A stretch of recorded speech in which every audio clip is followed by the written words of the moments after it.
Hi, this is Michael P. Coleman, Content Director for Brother Be Well, thanking you for checking out this series, this trauma and healing series brought to you by Blue Shield of California's Blue Sky Initiative.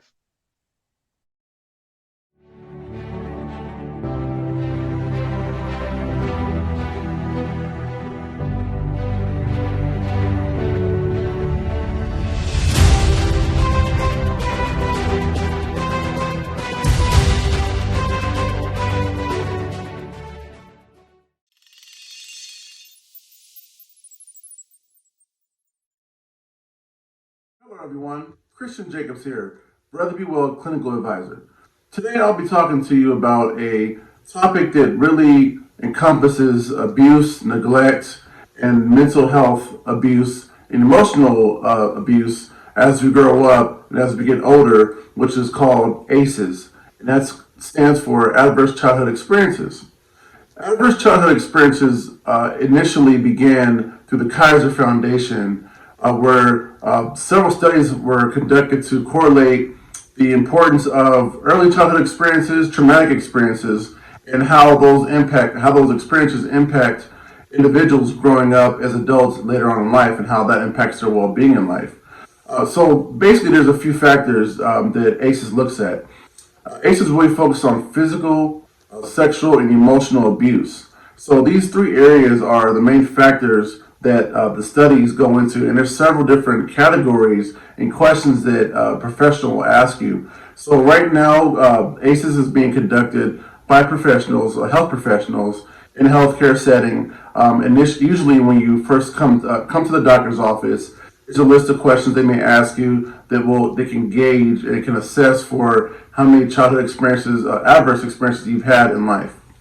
So some other factors that come into play with adverse childhood experiences, this study also looks into neglect as well.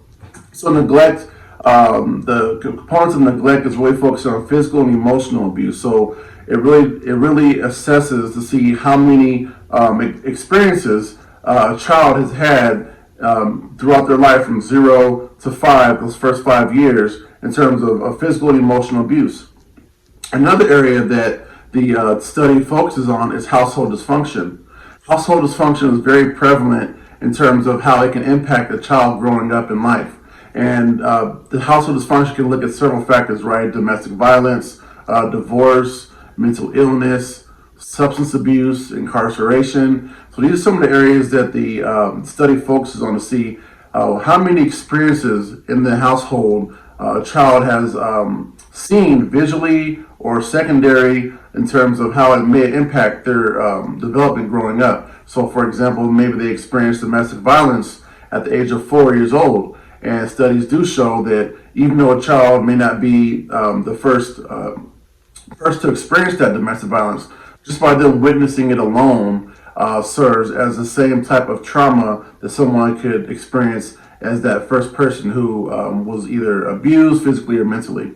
So all ACEs can eventually impact a child to where the outcomes could be negative. So for example, the more adverse childhood experiences one has, the more likely or the more susceptible they are to certain areas, which could be, I can just name a few of them, a lack of physical activity. So for example, the more exposure that a child may have to that physical and emotional neglect and abuse, the more likely they are to experience a lack of physical activity, which can lead to smoking, alcoholism, drug abuse, missed school and work. That's another one too. So some of the outcomes that have been proven is that most of these ACEs studies, most of the youth between the ages of 0 to 5 that had the highest number of ACEs missed more school. Also, depression and suicide ideations are another factor, risk factor that could be the outcome in terms of a youth having a high number of ACEs.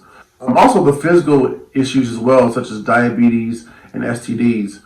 So, as you can see, adverse childhood experiences can ultimately affect the overall being of a child, and as they get older, basically those adverse childhood experiences can affect them more and more as they get older. So be on the lookout for more of these mental health videos and I'll be sure to come back to you with other things to share. And once again, I just want to encourage everyone to be healthy and be well and take care and have a great day.